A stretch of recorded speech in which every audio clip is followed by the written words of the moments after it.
the whole key of blogging and being successful in blogging is being really honest, being really authentic.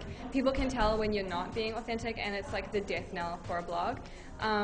So just be honest, and in everything that you do, especially in the business side, if you're working with a brand or a company, make sure they're a company you're happy with. Like, I don't like to work with companies that do animal testing. I don't like to, like, someone tried to put an ad for fur on my site, like, this is fake, like, I wouldn't put that on my site. So you need to just make sure everything you do is in line with your beliefs. I think it's really important.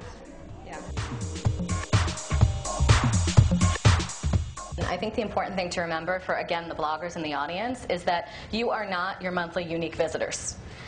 You know, there's so much more value that you bring to the table. Yes, that's an important number, but there are a lot of other important facets that we look at. You know, I touched on a little bit earlier. Obviously, we want a site that looks great. We want a site with great content and a unique voice. You know, again, if other sites are linking to you, that proves that you have great content. So I feel like that comes naturally. Level of engagement is really important. Whenever, you know, I see Karen in the audience who has a great personal style blog, or Jessica from What I Wore who has a great personal style blog.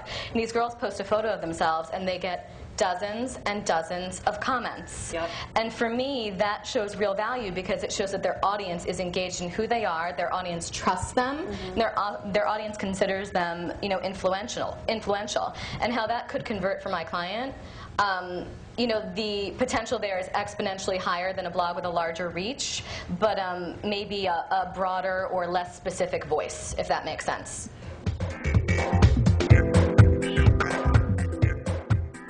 When we first started out, we didn't have the blog. We had Second City Style, which we looked at like it's an online fashion magazine, which it is. So we thought, well, like a magazine, we'd sell ads. And it didn't quite work that way. You know, we just didn't know. I just don't think we understood the landscape. And quite frankly, I didn't even really know what a blog was. Or fully understand a blog. Like, to me, they were just something that, you know, people did in their spare time, and they had something to say, and I didn't realize that at that point, that's almost 5 years ago, that could be a real integral part of, you know, your business. And to be quite frank, now the blog has really kind of taken over the magazine. So things have switched a bit. So we started off thinking we could sell ads. We had no traffic. I mean, I don't know what we were thinking. And we didn't. And then as our traffic built, then we could reapproach it.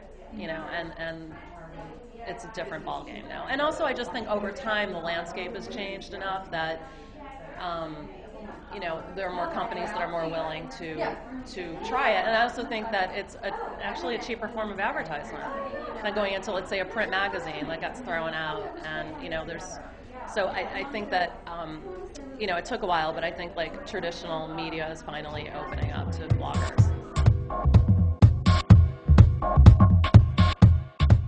We think bloggers are really important and big influences in the community, so we want to work with them in any way that we can to help them and you know, just help them build their influence. It's not only about the bigger blogs. I mean, I did mention that, you know, we do look at page views and unique visitors and whatnot, but it's not only about that. It's about having, like, what's your point of view? What's your unique voice? What are you bringing to the table? What are you bringing to the conversation?